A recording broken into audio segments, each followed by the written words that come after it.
Let's talk about more current stuff. Just talking about today, Eric. The internet wrestling community is abuzz after Monday night. We saw the long speculated, maybe the worst kept secret in the business, Michael Cole called it, the debut of Penta for WWE. He's now officially signed to World Wrestling Entertainment and made his debut on the second episode of WWE's Raw on Netflix. But the benefit of hindsight, it was probably a good thing that he got bumped to week 2. He's the biggest story coming out of this episode. You predicted that and said that last week. Did you get a chance to catch Penta's debut, and what did you think of the way they introduced him to a new audience? I think it's amazing. I saw clips of it. I didn't see it live. I went back and watched it and watched a lot of it on social media throughout the day. Look, I mean, at the risk of sounding like a paid shill, which I'm accused of being, but man, you can't help but to be supportive and just ecstatic about the success that WWE has been having. And it's unfortunate that, so many people think, oh, it's, AEW's, issue. AEW gets, worked into the conversation for some reason, largely because Penta was there for 4 or 5 years and they did nothing with him. And then first night out of the chute, he's off the charts. I saw earlier today that he had like over 1 million hits already on YouTube in a pretty short period of time. So I think they did a phenomenal job. I don't know how it could have been better. What could have been done differently to get just a little bit more out of it? I don't have the capacity to figure that one out. It was awesome. It was awesome. It felt like a major moment, just the way he was presented. They had new merch for him. They started promoting earlier in the day. He got the pyro, he got the lasers and the lights and the crying family in the front row. He got treated like the premiere of a Marvel movie. Yes, he did. That's how they marketed him.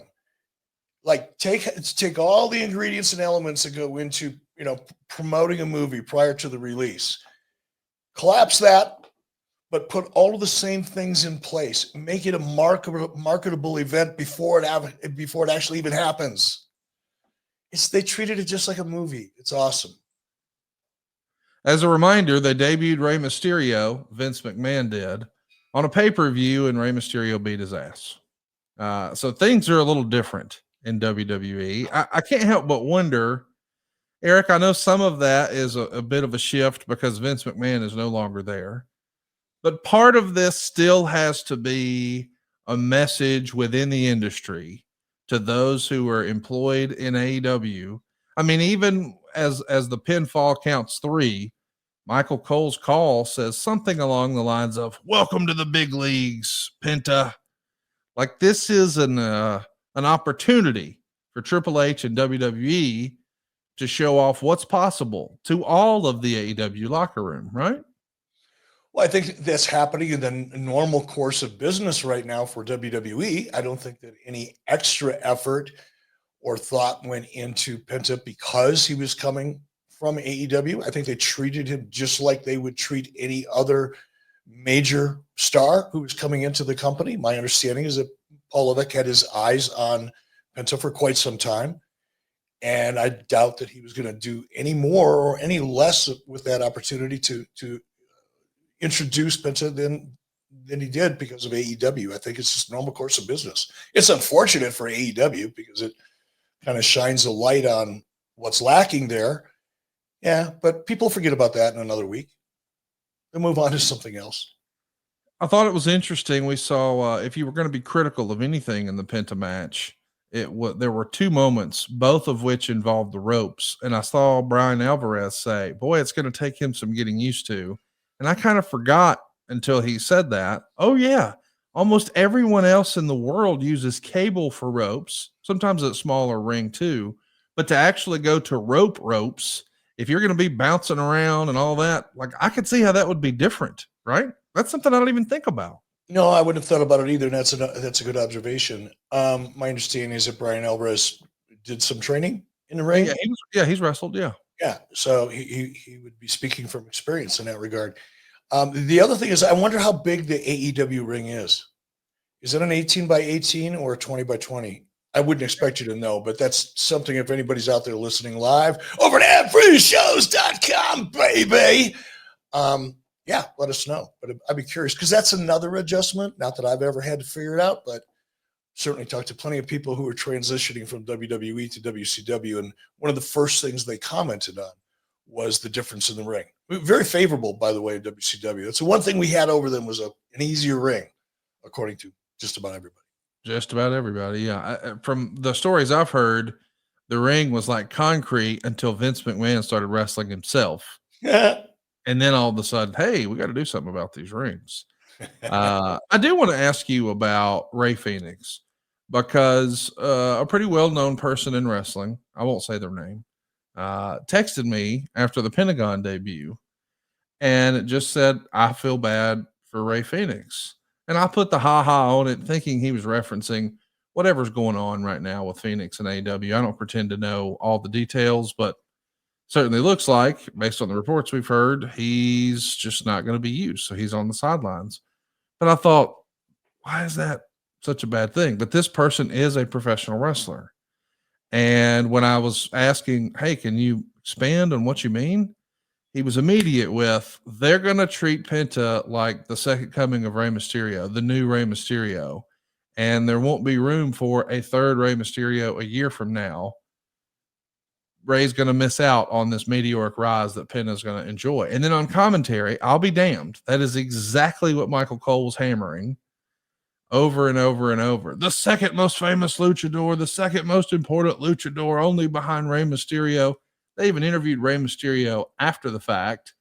I wanted to get your take on that. Do you think that, because at first I thought, man, what's the big deal? Ray's getting to sit at home and getting paid and he'll be fresh and healthy and he'll be all right. I never considered from a wrestler perspective, hey man, timing is everything and he's going to miss the timing here. That didn't even really click for me that Penta is about to be the new Rey Mysterio. What do you think of that? There's a lot of crackers in that box, Conrad, so let's take them out one at a time and devour them. I'll probably go backwards and have to ask you to repeat a couple of them.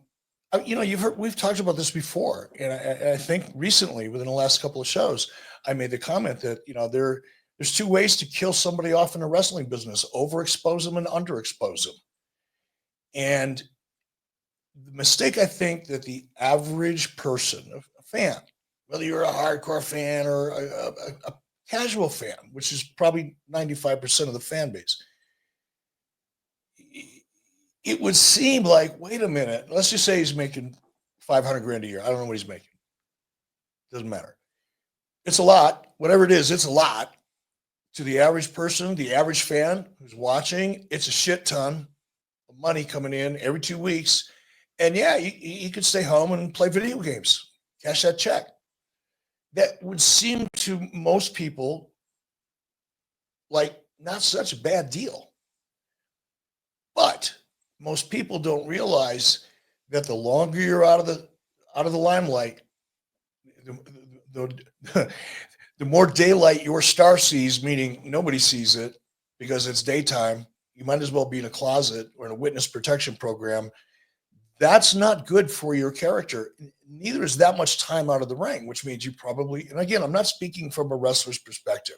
I'm speaking from someone outside of the business that did business with wrestlers and have had these types of conversations before with guys at a very, very high level that knew what the hell they were talking about. So sitting home and doing nothing, even if you prefer not to have a lot of pressure on your time and in your schedule, you realize pretty early on that this is a dead end street because that contract will come up at some point, and they clearly have no value, see no value in you other than getting you off the market and giving you a lot of money. That's not a good thing if you want to survive past that gravy train. And that takes a while to set in, but it does. And you're not developing. You're not getting any better. You're not out there with some of the other best in breed performers that challenge you and help you get better and help you create new things. So sitting home is not such a wonderful thing. What was the other part of your question? Well, I just wanted to know, do you think that perhaps, in an entertainment world and, well, almost every aspect of business, timing is everything. Is Ray missing his moment? Is Penta going to become the Oh, no, that's cool. Ray Mysterio? That was the best part of your question, and I'm sorry, because that's the fun part. As you were describing that to me, the front part of the last question, I'm thinking, and maybe this is a version of, a podcaster's half glass full, half glass empty. But as you were explaining to me the commentary from Cole, very briefly, I'm thinking, oh, they see him coming and we're creating some stakes. Right off the bat. Phoenix shows up. What's his issue? He's not the second best wrestler behind, or luchador behind Rey Mysterio. I am. Now, I'm not saying that's a good idea, but right off the bat, there's something to work with. So, and that's why I don't, the half glass empty version of this is exactly what you said. Oh boy, I had my shot. Didn't work out for me. Somebody else got it.